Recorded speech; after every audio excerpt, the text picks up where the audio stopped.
Si me lo permites, vamos a poner este tiempo en las manos de Dios, vamos a orar y vamos a dejar que sea Él el que nos hable, el que nos guíe en esta noche en su voluntad. Amado Dios, yo te doy gracias, Padre, por tu amor, por tu misericordia. Gracias, Padre, por la verdad que tú siempre nos revelas en tu palabra. Mi Dios, por la paciencia, por la gracia, por toda la bondad y el amor que siempre manifiestas para con nosotros, porque si hoy estamos aquí delante de ti, es porque tú eres bueno, porque no hay nadie como tú, Señor. Mi vida está en tus manos. Yo te pido, Padre, que en esta noche tú hables a nuestra vida, nos transformes, nos permitas ser edificados por medio del conocimiento de tu verdad, de tu palabra.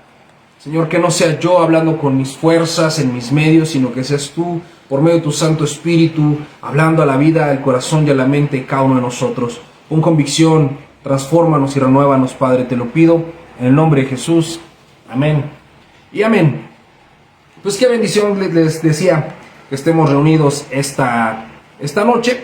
Vamos a comenzar con nuestro estudio bíblico que lleva por título Esperar en Dios. Y yo creo que esperar en Dios es algo inherente al cristianismo. Un verdadero cristiano aprende a confiar en Dios y se deleita de esperar en Dios. Pero a veces no entendemos muy bien qué significa ni todo lo que implica el hecho de esperar en Dios. Así es que esta noche vamos a tratar de revisar algunos textos, algunos versículos para poder ampliar nuestro conocimiento y nuestra comprensión de lo que esperar en Dios implica. Y vamos a comenzar, si tú me lo permites, vamos a leer primero el Salmo 27. Vamos a leer el Salmo 27. El Salmo 27 lo acabamos de leer hace algunos días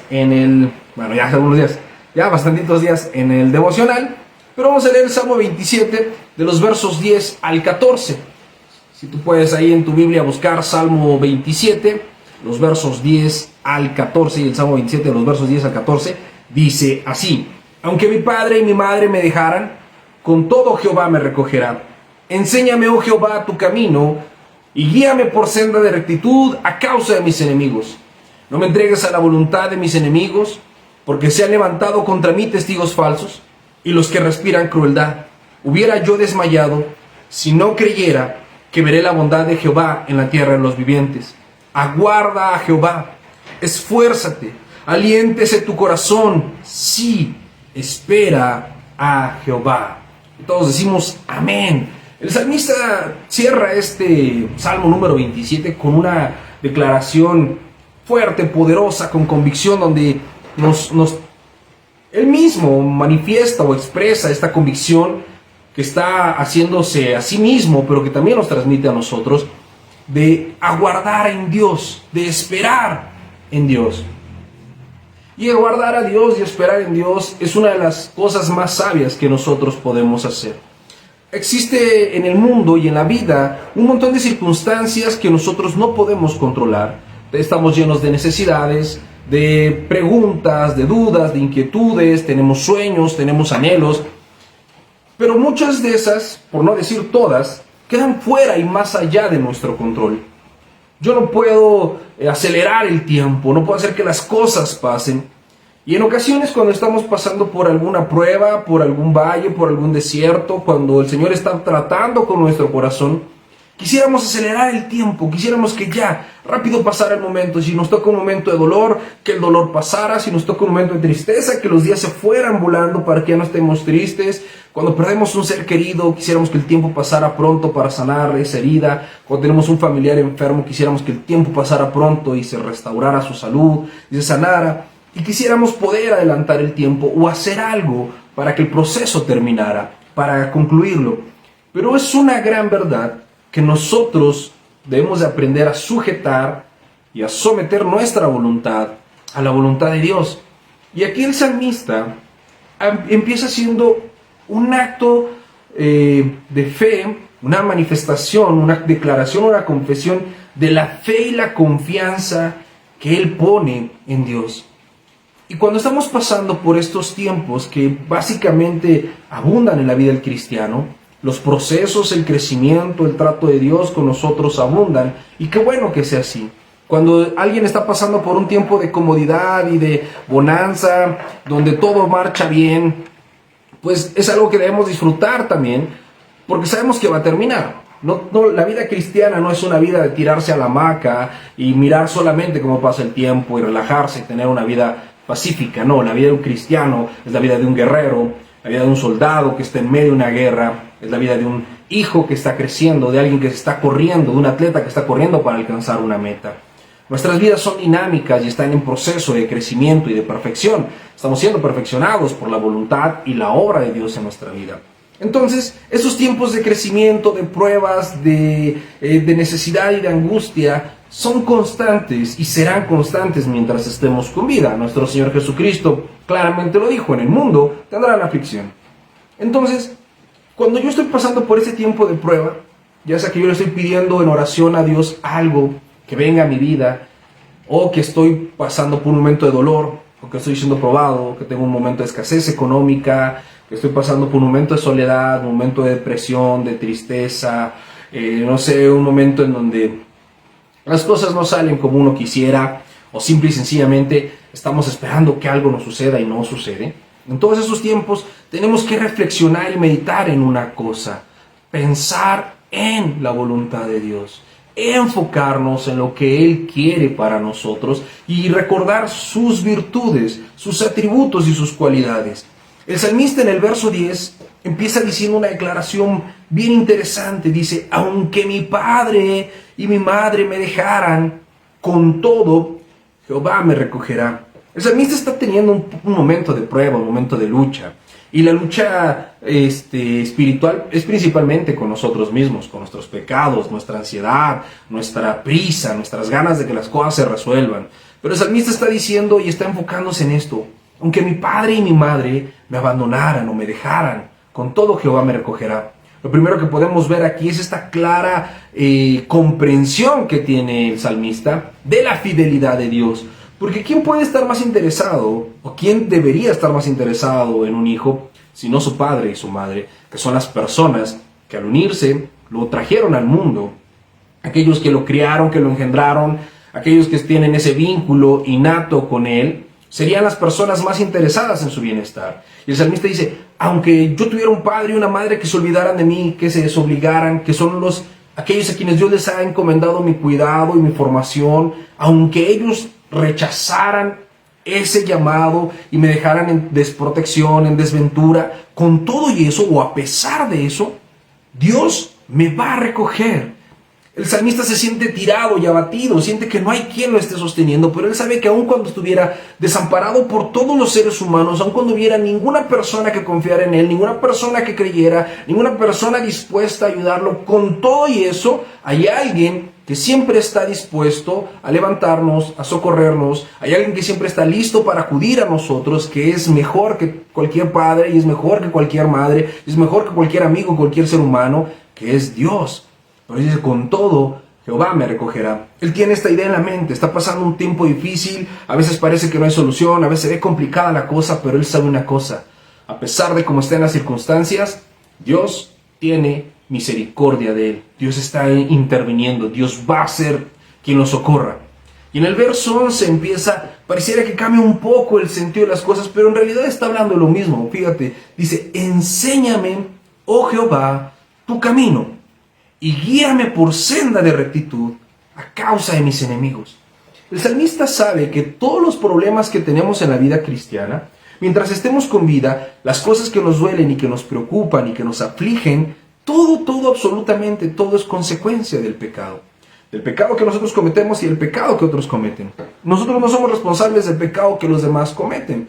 Si alguien me asalta, yo no soy responsable del pecado de aquel que es ladrón. Si alguien me traiciona, yo no soy culpable del pecado de aquel que es traidor. Si alguien me engaña, yo no soy culpable del pecado de aquel que me miente. Sin embargo, el pecado de todo el mundo está interactuando y nos genera malestar. Pobreza y delincuencia, inseguridad, enfermedades, dolores, violencia, persecuciones, muchas cosas, ¿no? Sin embargo, iba a estornudar. Sin embargo, el salmista no está preocupado por el pecado de los demás. Él está pasando un momento de aflicción y hay un pecado que sí lo ocupa, que es su propio pecado. Y mis amados, esa visión tendríamos que tener nosotros y esa claridad deberíamos de tener nosotros. El principal pecado con el que tenemos que luchar es con el nuestro. A ver, espérame, Oscar, Pero me estás hablando de esperar en Dios. ¿Y por qué me estás hablando de lidiar con mi pecado? Porque para que yo pueda esperar en Dios, para que yo pueda desarrollar ese nivel de confianza en el cual yo puedo hacer como dice la Biblia, estén pues quietos y conocerán que yo soy Dios, para que yo pueda llegar a ese punto de paz, de armonía, de confianza, de total abandono de mis necesidades y mis preocupaciones en las manos de Dios, para que yo llegue a ese punto, número uno, tengo que aprender quién es Dios, como lo acaba de decir el salmista en el verso 10, tener consciente su amor, su bondad y su misericordia, y número dos, tengo que ser consciente de quién soy yo y de lo frágil que soy, porque yo muchas veces no espero en Dios y no alcanzo ese nivel de paz y de confianza y de abandono de mis necesidades y mis angustias en Dios por no lidiar con mi pecado. ¿Por qué? Mi pecado me incita a desesperarme. Todo lo que no proviene de fe es pecado.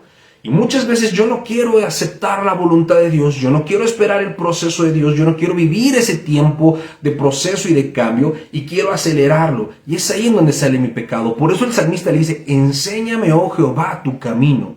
Mi amado, mi amada, si tú estás pasando por un momento de dificultad, por un momento de necesidad, tu familia está pasando por un momento complicado, tal vez tienes un hijo rebelde, hay un hijo que te da un dolor de cabeza y que ya no sabes qué hacer con él, o no solamente uno, sino a lo mejor todos tus hijos, ninguno viene a los caminos del Señor, los mira y están viviendo vidas desordenadas, se están autodestruyendo o simple y sencillamente viven cómodos con el mundo sin considerar a Dios y sabes que por más satisfechos o cómodos que parezcan, si mueren irán al infierno por no tener a Cristo en su vida, o quizá tu matrimonio está marchando mal y no entiendes qué es lo que está pasando, o quizá el momento de la economía, sea cual sea tu situación, debes entender que esa situación ha venido a tu vida no por obra de la casualidad, sino como un propósito de Dios. Está sucediéndote lo que Dios desea que te suceda. Y Dios tiene un propósito con esa prueba, Dios tiene un propósito con esa aflicción. No es solamente desesperarte,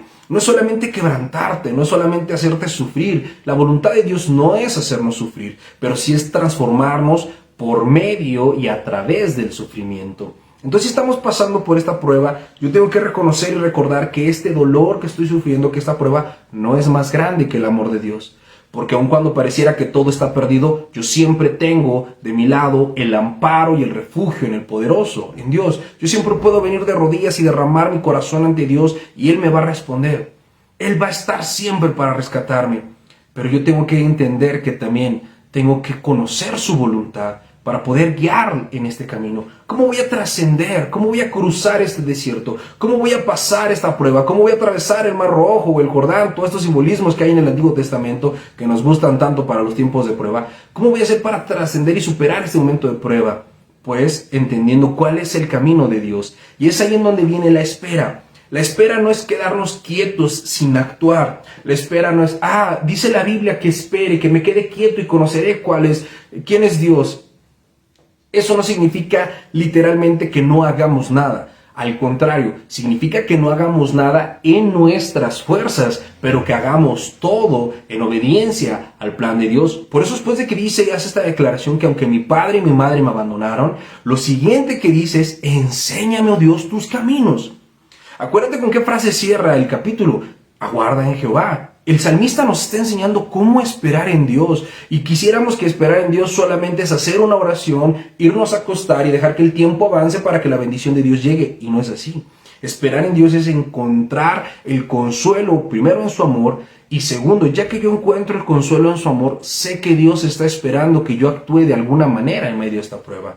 Si mi matrimonio está en caos, si mis hijos están perdidos, si mi trabajo está complicado, si la economía, si mi salud, si cualquier dolor, prueba o aflicción estoy pasando, hay algo que yo tengo que hacer en medio de esta prueba. No mi voluntad, no mis ideas, no correr, no desesperarme, no tratar de resolverlo en mi propia prudencia, como dice el proverbio 3, ¿no? Considera a Jehová en todos sus caminos y no te apoyes en tu propia sabiduría. No se trata de que hagan las cosas como tú quieres, por eso dice, estén quietos, dejen de tratar de resolverlo en sus fuerzas. No es con ejército ni con fuerza, sino con mi espíritu. Entonces tengo que apoyarme en Jehová y no en mi propia sabiduría. Por eso dice el salmista, enséñame Jehová tu camino.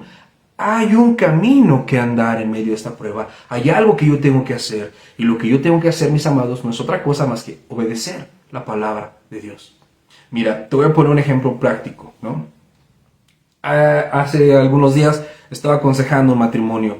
Ellos tuvieron una discusión fuerte porque la esposa se dio cuenta que el marido había tenido una aventura, que la había engañado, ella se enojó, se salió de la casa y está viviendo ahorita con sus papás. Y me decía, pero es que entonces, ¿qué hago? Voy, hablo con él, arreglamos las cosas, o no sé. Mira, tratar de ir y hablar con él para regresar sería quizás hacer las cosas en tus fuerzas, porque ni siquiera él ha dado un fruto de arrepentimiento, porque él no muestra que tenga algún dolor. Entonces solamente vas a ir para contentarse y regresar y seguir viviendo de la misma manera. Si ya te saliste de tu casa, si Dios está permitiendo que se haya dado esto, bueno, porque aparte él la corrió, ¿no? Le dijo que se fuera y bueno, algunas cosas ahí, no voy a entrar en demasiados detalles, pero ¿qué sería esperar en Dios? Que ella siguiera haciendo lo correcto en donde está. Ok, se salió de su casa. No es la primera opción divorciarse, que espere, que busque la voluntad de Dios, que ore por su marido, que se congregue, que se acerque a Dios, que busque ser una persona ejemplar y que confronte el pecado de su marido cuando pueda y que esté orando por su arrepentimiento. Y entonces eso sería transitar el camino. Y si su esposo se arrepiente, pues qué bendición regresar con él y vivir con él. Pero si su esposo no se arrepiente y decide divorciarse, pues está bien, la Biblia la ampara porque en el caso de la infidelidad Dios permite el divorcio. Pero sería cruzar el camino y no salir corriendo y tratar de resolver las cosas y apresurarse. Entonces eso es, enséñame Jehová tu camino y guíame por la senda de rectitud. El salmista sabía que tenía que entender cuál era la voluntad de Dios, cuál era el propósito de Dios para su vida en medio de esta prueba y que tenía que buscar la dirección de Dios para saber cómo atravesar la enfermedad, la persecución, la traición, la pobreza, el dolor, la tristeza, la depresión, cualquiera que fuera la causa. Dios iba a estar con él para sostenerlo, sí, para rescatarlo, sí, aunque nadie estuviera con él, Dios no lo iba a dejar, esa es una gran verdad, y a partir de ahí, entonces, como Dios no lo deja, para poder esperar en Jehová y esperar ver el cumplimiento de la promesa y esperar para ver qué era lo que Dios estaba obrando y haciendo en su vida, el salmista tenía que caminar en esa dirección, en la dirección del propósito de Dios, para no retrasarlo, para no complicarlo, para no hacer más grandes los problemas. Entonces, enséñame Jehová tu camino y guíame por sendas de rectitud. Camino y sendas, si te das cuenta, habla de un trayecto que hay que hacer, hay que avanzar. ¿Avanzar en dónde? Día a día. Hoy no entiendo el propósito, hoy tengo necesidad, hoy sigo pobre, hoy sigo enfermo, hoy mi familia está en un caos, hoy las cosas siguen mal, pero hoy hay un camino que transitar. Hoy tengo que ser un buen cristiano, hoy tengo que orar, hoy tengo que estudiar la palabra, hoy tengo que clamar, hoy tengo que interceder, hoy tengo que perdonar, hoy tengo que creer, hoy tengo que obedecer, hoy tengo que dejar a un lado la amargura, hoy tengo que quitarme la queja, hoy tengo que quitarme los malos pensamientos, hoy tengo que quitarme la amargura, hoy tengo que reflexionar y aprender de esa situación. Hay algo que yo tengo que hacer mientras espero. No es sentarte y cruzarte de brazos. La espera en Jehová es una espera activa, una espera donde lo que hacemos es su voluntad.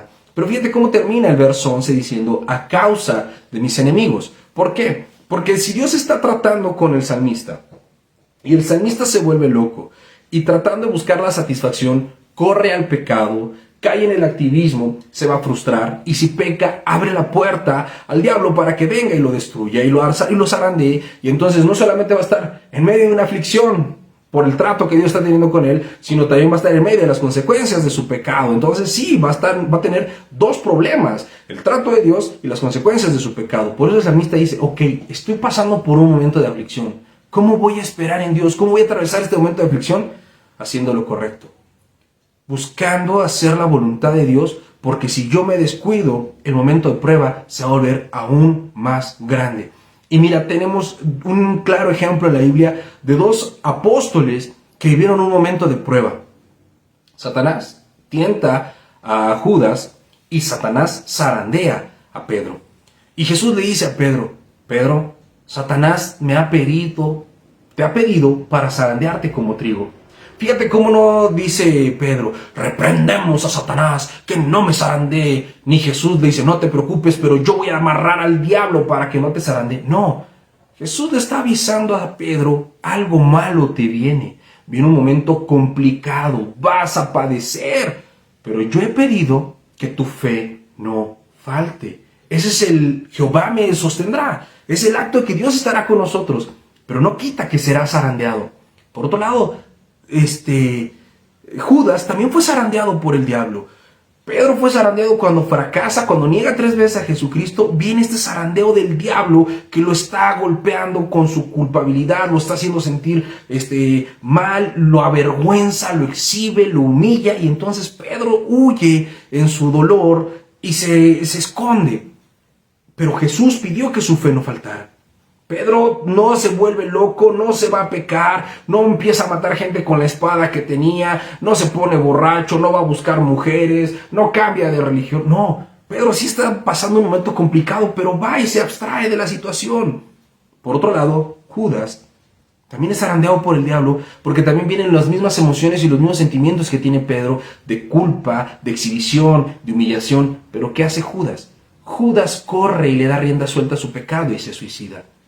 Puedes ver cómo en medio de la prueba hay algo que hacer de manera activa, y si yo peco, las cosas se van a poner peor. Si yo estoy siendo probado, no tengo que buscar la salida con el pecado, porque hay gente que dice, es que voy a dejar de ir a la iglesia porque mira, las cosas se pusieron peor, yo no me acerco a Dios porque cuando me acerco me va más mal. No, grave error, grave error. Si las cosas se ponen mal, huir de Dios, refugiarte en el pecado, refugiarte en los vicios, en la inmoralidad, en la pereza, en la tibieza espiritual, en el mundo, en los placeres, no va a resolver las cosas.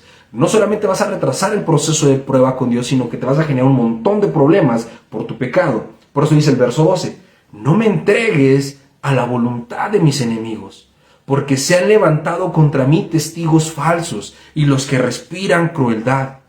El salmista ahora le está exponiendo a Dios cuál es su dolor, su necesidad. O sea, dice, Señor, yo sé que tú estás conmigo, yo sé que tú me sostienes, ayúdame a no pecar. Y le explica qué es lo que le está sufriendo, qué es lo que le está doliendo. Hay un montón de gente que se ha levantado en contra del salmista, que son testigos falsos, que lo quieren matar, que lo quieren destruir. Él no les ha hecho nada, pero de repente a la gente le encanta el chisme, le encanta la murmuración, y te señalan, y te acusan, y dicen, y te ponen en carga. Y mira, pareciera que ser difamado es cualquier cosa, pero de veras que a veces duele, y duele porque quienes te juzgan, quienes te critican, quienes te persiguen, generalmente no son desconocidos. Es gente en la que tú confías, gente en la que te apoyas, gente a la que quieres. Y cuando la gente que quieres te traiciona, te ataca, te levantan falsos testimonios, duele. O cuando estás en tu trabajo y de repente, por alguna extraña razón, le caes gordo a alguien y ese alguien se empecina en hacerte la vida complicada. Son cosas que no entendemos y decimos, Señor, ¿por qué hay tanta oposición si yo trato de hacer las cosas bien? Y entonces el salmista presenta su causa delante de Dios. Y fíjate cómo dice en el verso 13, hubiera yo desmayado. La presión y el impacto físico, emocional y espiritual que estaba viviendo el salmista era grande. Él se sentía desahuciado. Por eso en el 11 dice, en el 10 dice, aunque mi padre y mi madre me abandonaran, él se sentía que estaba completamente solo. Pero el verso 13 dice, hubiera yo desmayado, reconociendo su debilidad, no fingiendo, no, yo puedo con todas las tentaciones, no, yo no soy tentado en nada, no, yo nunca peco. No, el salmista no está aquí dándose baños de pureza, ni fingiendo un poder espiritual que no tiene. Él reconoce su debilidad y dice, hubiera yo desmayado, reconociendo que ha estado abatido, que ha estado teniendo problemas, que no le ha ido bien. Pero nos muestra también qué es lo que lo ha sostenido. La prueba te va a doler. Claro, la prueba te va a desanimar, la prueba va a hacer que dudes, la prueba va a hacer que quieras tirar la toalla, la prueba te va a poner susceptible a la tentación para que mires atrás. Todo eso lo causa la prueba. Pero, fíjate, si no creyera que veré la bondad de Jehová en la tierra de los vivientes. El salmista sabía que Dios es bueno, fiel y misericordioso, y que si él moría iría al cielo con Dios. Pero estaba poniendo su confianza en la bondad que Dios tiene de manera práctica para este tiempo. Hubiera yo desmayado si no creyera que veré la bondad de Jehová en la tierra de los vivientes. Dice la palabra de Dios que sin fe es imposible agradar a Dios. Y que si pedimos con fe, cualquier cosa que pidamos la recibiremos. Pero ¿qué es entonces la fe? Es la certeza y la convicción. La certeza de lo que se espera y la convicción de lo que no se ve. Es tener esa plena y absoluta confianza en que Dios es bueno a pesar de las circunstancias que estés sufriendo. A pesar de que tengas un familiar enfermo y desahuciado, que es algo doloroso, que es algo que yo no le deseo a nadie. pero que es algo que algunos de ustedes están viviendo o les ha tocado vivir en el pasado. Son cosas, parte de la vida, o que tienes una necesidad económica, que perdiste el trabajo, o no sé, cualquier problema, cualquier dolor, que falleció un familiar, que te divorciaste, no sé, que tu hijo se fue de la casa, esas cosas que duelen tanto, que nos complican tanto la existencia, que nos abaten tanto. Aún en medio de eso, debemos de tener la plena confianza que Dios está siendo bueno con nosotros y que al final todo cumple un propósito. Todo obra para bien, aun cuando no lo entendamos, aun cuando no sepamos. También hace poco platicaba con una persona que tiene un familiar con una enfermedad muy grave, muy complicada, incurable, y la cosa pues se complica, ¿no? Cuando un miembro de nuestra familia enferma de esta manera es una complicación económica, emocional, el desgaste de ver un familiar sufrir y que su salud se vaya deteriorando. Pero esta persona me decía, pero yo sé que aunque no lo entiendo, Dios tiene un propósito con esto. Y yo veía la fe de esta persona y de veras que me alimentaba y es como uno se da cuenta qué significa realmente esperar en Dios. No es cruzarse de brazos y decir, pues a ver cuándo las cosas suceden. No, tiene que seguir siendo valiente esta persona porque ahora tiene que ser íntegra para cuidar a su familiar, y ahora tiene que esforzarse el doble para proveer porque quien está enfermo es uno de los proveedores de la casa y ahora ya no hay dos ingresos, solo hay uno y hay que esforzarse para que haya más ingresos y hay que seguir buscando y cuidando al enfermo y entonces implica un esfuerzo mucho más grande. Pero la confianza es saber que verá la bondad de Dios en la tierra de los vivientes, que todo lo que está pasando porque Dios está siendo bueno con ellos, aun cuando duela, aun cuando sea bien triste, aun cuando sea adverso, aun cuando no le encontremos explicación, Dios está siendo bueno. Dios está siendo bueno y veremos su bondad en la tierra de los vivientes, aunque no lo entendamos, aunque duela, aunque cueste. Y por eso cierra con el verso 14. Aguarda a Jehová. En otras palabras es confía en sus promesas, sigue haciendo lo correcto porque Dios ha prometido que para los que le amamos todas las cosas obran para bien. Él ha prometido que estará con nosotros todos los días hasta el fin del mundo. Él ha prometido que nada nos arrebatará de su amor. Por esas promesas tienes que permanecer fiel y aguardando a Jehová. Y aguardar a Jehová es seguir orando, seguirte congregando, seguir estudiando la Biblia. Aguardar a Jehová es seguir creyendo, es seguirle diciendo no al pecado, es seguir guardando tu corazón, seguirte apartando de la impureza, dejar la inmoralidad, consagrarte, servir al Señor, dar el extra por Dios. Eso es esperar en Dios. No sentarte a ver cómo las cosas pasan, acercarte más a Dios. Yo estoy esperando en Él, estoy esperando lo que Él está haciendo, estoy esperando entender y mirar lo que Él está haciendo, porque Él está haciendo algo. Y yo tengo que acercarme. Y dice, esfuérzate y aliéntese tu corazón. ¿Por qué diría esto? Porque no es fácil esperar en Dios, porque no es fácil tener esa fe de creer que Dios hará algo y que me voy a consagrar más con Dios. Mira, por ejemplo, los solteros, que a veces empiezan a ver que el tiempo pasa y se hacen más grandes y sienten que van a morir solos. Pero si Dios te prometió que tiene una persona para ti, que vas a casarte, no te desesperes. No creas que vas a morir solo. No te enfrasques en una relación solo por no estar solo. Confía en Jehová, comprométete, conságrate, busca más a Dios y al final eso que Dios te ha prometido llegará. Yo no sé si hoy, mañana, en 10 años, en 30 años, en 50 años, un día antes de que mueras. No lo sé. Lo que sí sé es que va a suceder. Y te voy a poner el ejemplo de otras dos personas en la Biblia que expresan este nivel de confianza absoluta en Dios por encima de la lógica humana, por encima de la razón natural, porque la fe está basada en aquello que no vemos y no en aquello que vemos. Job, en el capítulo 13, en el verso 15, hace una declaración poderosa. Pensemos en cómo está Job. Job acaba de perder todo su ganado, que podríamos traducirlo en sus riquezas. Él era un ganadero y pierde todo el ganado, se queda sin la fuente de ingresos. Pierde a todos sus siervos, todos sus empleados. Pierde a sus 10 hijos. Pierde su salud. Tiene una enfermedad horrible. Sus amigos lo están cuestionando. Su mujer le dice, mejor niega a Dios y muérete. A Job no le queda absolutamente nada más que un hálito de vida. Está enfermo y se está desgastando. Lo ha perdido todo. Pareciera que Dios se ensañó con él y que lo está destruyendo por completo. Y en esa situación de total desesperación y de total pérdida, Job dice lo siguiente en Job 13:15. He aquí, aunque Jehová me matare, en él esperaré. ¡Wow! Job estaba siendo quebrantado. No entendía, él no sabía todo lo que tú y yo sabemos. Él no sabía la conversación que había habido entre Dios y el diablo. Él no sabía que Dios lo estaba presumiendo y que Dios estaba mostrando que Job era fiel y que él iba a estar con él. No. Job solamente veía lo que estaba perdiendo. Job solamente veía las circunstancias y las situaciones. Pero Job nunca perdió de vista quién era Dios. Y él dijo, aunque Jehová me matare, yo confiaré y esperaré en él. En él esperaré. ¿Tú pudieras decir eso hoy? Yo creo que nadie de nosotros esta noche está como Job.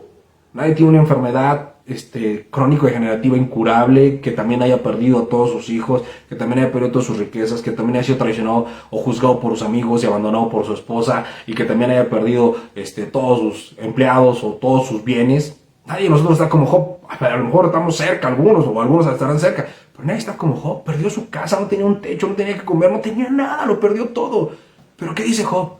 Aunque Jehová me matare, en él esperaré. Job sabía que había un propósito detrás de todo esto y que Dios iba a glorificar en este propósito. Y Job lo que hace es manifestar su confianza. Dios no lo iba a matar y Job no pensaba que Dios lo fuera a matar. Pero puso este ejemplo o usó esta frase para mostrar el nivel de confianza que tenía en Dios. Él sabía que Dios aún lo podía matar y eso sería bueno. Y todo lo que Dios permite en nuestra vida es bueno. Y en el momento que Él nos llame a su presencia, es bueno. Y si nos quita algo, es bueno. También Job dice, Jehová da, Jehová quita. Recibiremos de Dios solamente lo bueno y no lo malo. ¿Tú estás esperando en Dios de esta manera? ¿O estás esperando en Dios de la manera equivocada? Que te sientas a esperar a ver si algo pasa, si algo cambia, mientras tú no haces nada, mientras no te comprometes, mientras no te consagras, mientras no lo buscas, mientras no lo adoras, mientras no lo conoces. Esa es la forma equivocada de esperar, porque eso no es esperar en Dios, eso es esperar en la casualidad y esperar un milagro absurdo que no va a suceder porque no hay fe, porque no hay confianza en nada. El esperar en Dios es, a pesar de lo que esté pasando, acercarte más a Dios, tomarte más de la mano de Dios, aferrarte más a Dios. Ahí entonces estarías esperando en Jehová. Otro claro ejemplo de la Biblia de alguien que confió en Dios absolutamente es Abraham, el padre de la fe. Cuando Dios le pide a Isaac, él no se cuestiona por qué le pide a Isaac, sabe que Dios es bueno y dice la Biblia que sabía que aún lo podía levantar de entre los muertos. De ese tamaño era la fe y la confianza de Abraham. Abraham esperó en Jehová. ¿Cómo esperó? ¿Sentado en su tienda? No, Dios le dijo, entrégame a Isaac, tu hijo. Entonces el padre Abraham toma a Isaac y va caminando al monte, y mientras va caminando al monte, ahí está esperando en Jehová. Está esperando que algo haga, pero él sigue obedeciendo. Llega al monte, despide a los criados y empieza a subir al monte. Y subiendo el monte, sigue esperando en Jehová. No se quedó sentado en el monte, no se quedó sentado en la tienda. Sigue avanzando y sigue obedeciendo. Y va subiendo al monte y sigue esperando en Jehová. Llega a la cumbre y empieza a preparar el lugar para el holocausto. Y mientras está preparando la leña y la piedra y va a preparar el holocausto, sigue esperando en Jehová. No solamente se conformó con subir, ha preparado todo. Y aún toma a su hijo, y mientras toma a su hijo para sacrificarlo, sigue esperando en Jehová. Y antes de entregarlo, es que interviene Dios. Pero Abraham confió en Dios, esperó en Dios, se esforzó por confiar, por esperar en Dios. ¿Tú estás esperando de esta manera? ¿Sigues avanzando? ¿O como la vida te puso un obstáculo, como Dios te mandó una prueba complicada, te tiraste al piso a llorar y a sufrir y a lamentarte y decir, pobrecito de mí, mira qué mal me está yendo, en lugar de seguir esperando en Jehová? Esperar en Jehová es caminar con Él, ir hacia donde va. Estoy esperando lo que Él haga, y como lo estoy esperando de Él, no me voy a despegar de Él, porque la intervención y el socorro vendrán de Él. Tengo que estar cerca de Él para que me lleguen, y no sentarme y tirarme por ahí lejos de Dios y regresarme al mundo y volverme apático y diciendo, pues estoy esperando en Jehová, Dios sabrá cuándo haga las cosas. No es así lo que significa confiar en Jehová. Y un último ejemplo de lo que significa confiar y esperar en Jehová son los tres amigos de Daniel, Sadrach, Mesach y Abednego, cuando van a ser echados al horno de fuego. Nabucodonosor los está amedrentando, Y en Daniel capítulo 3, del verso 16 al 18, está esta oración. Dice: Sadrach, Mesach y Abednego respondieron al rey Nabucodonosor diciendo: no es necesario que te respondamos sobre esto. He aquí, nuestro Dios, a quien servimos, puede librarnos del horno de fuego ardiendo, y de tu mano, oh rey, nos librará. Aquí podemos ver la plena confianza y certeza que ellos tienen en Dios, no por estar sentados, no por ser de esas personas que nada más se sientan a escuchar la palabra y no hacen nada. Fíjate cómo dicen: he aquí nuestro Dios, ¿qué dice? ¿A quién servimos? Al Dios al que servimos puede librarnos del horno de fuego ardiendo y de tu mano. O sea, para Dios esto no es complicado. Ellos tenían la confianza. No estaban hablando desde cualquier postura, estaban atados y los iban a echar a un horno de fuego, se iban a morir, los iban a ejecutar. Yo no sé cómo estaría yo si alguien me estuviera amenazando de muerte y se pudiera decir: oh Señor, yo sé que al Dios al que sirvo puede librarme de este ladrón y la pistola con la cual me apunta. Yo no sé si pudiera decir eso en el momento, pero esos tres están diciendo eso. El rey los va a echar al horno de fuego y ellos no están teniendo temor, ellos no están agobiados, ellos no están llorando, ellos están diciéndole: el Dios al cual servimos puede librarnos del horno de fuego y de tu mano. Pero esta no es la parte que me impacta. La parte de impacto donde muestran realmente lo que es esperar en Dios. En otras palabras, tener una gran expectativa de Dios, porque no podemos tener pequeñas expectativas de Dios, porque Dios es todopoderoso, es omnisciente, es omnipresente, Él es todo. Nuestras expectativas de Dios siempre tienen que ser grandes, porque Él es grande. Fíjate cómo dice: y si no, o sea, Dios nos puede librar, y si no, sepas, oh rey, que no serviremos a tus dioses, ni tampoco adoraremos a la estatua que has levantado. Los van a matar por no inclinarse a los dioses. Ellos dicen: yo confío tanto en Dios que sé que Él me puede librar de esto. Y si no, lo voy a seguir obedeciendo. ¿Por qué? Porque confío en Él. Sea que Dios, la voluntad de Dios sea que yo viva o sea que muera, es buena esa voluntad. Y yo confío en Él. Entonces, mis amados, ¿qué significa esperar en Jehová? Aguardar. Esperar en Dios significa esperarlo todo de Él. Tener la confianza y las expectativas puestas en Él y solo en Él, en nadie más, en lo que Él me quiera dar. Entonces yo voy a vivir esta vida para recibir lo que Dios tiene para mí.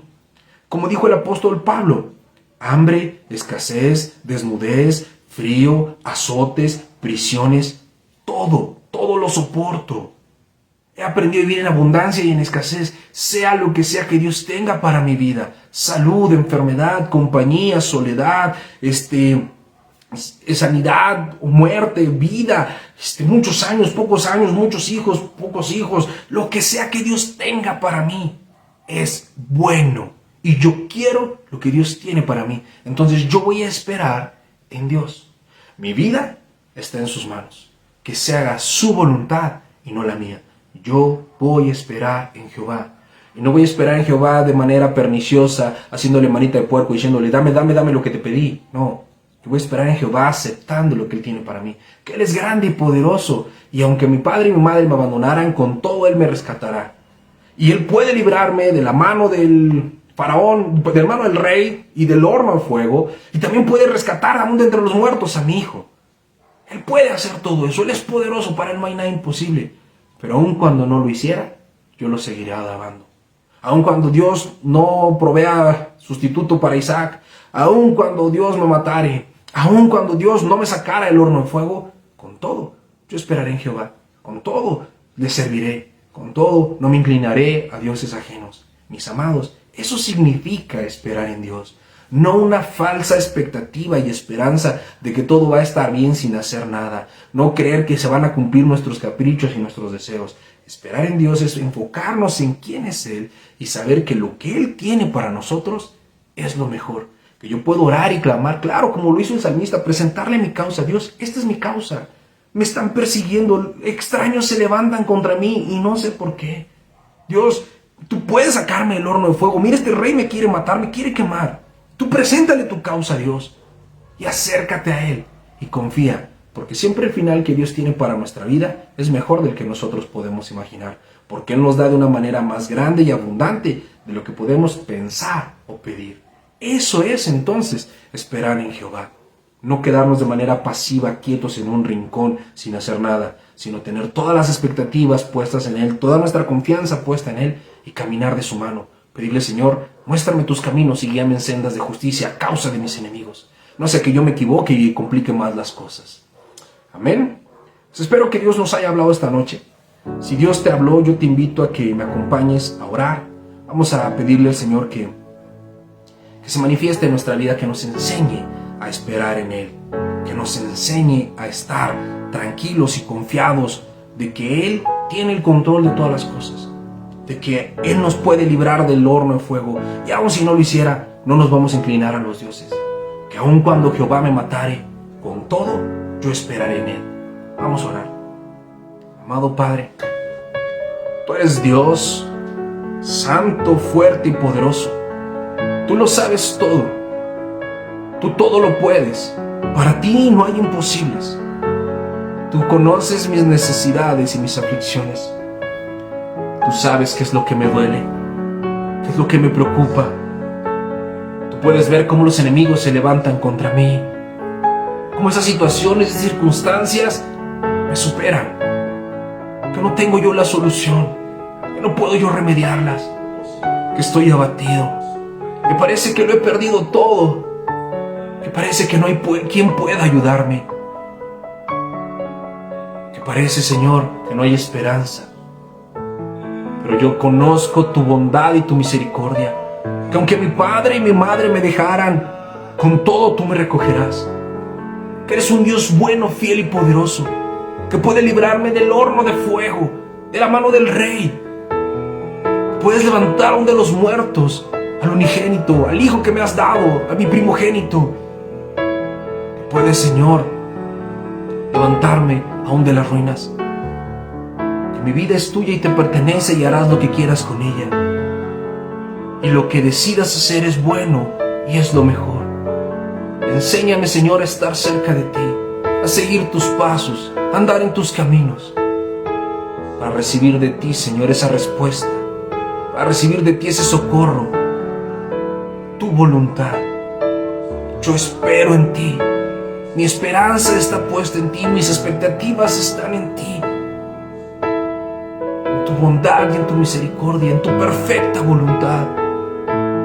Yo sé, Señor, que para ti nada es imposible. Pero no te pido que se haga como yo digo, sino como tú quieres. Yo quiero esperar en ti. Ayúdame a fortalecerme, a alentar mi corazón, a esperar en ti. Sí, Señor, a esperar en ti y solo en ti, a no apartarme y volverme atrás, a no equivocarme e irme tras el mundo, a aferrarme a ti, a tu amor, a tu misericordia, porque por sobre todas las cosas eres un Dios bueno, un Dios de amor, un Dios de misericordia. Y todo obrará para bien, para nosotros que te amamos. Te damos gracias, Señor, y te damos a ti, solo a ti, toda la gloria, toda la honra, la adoración y la alabanza por los siglos de los siglos. Amén.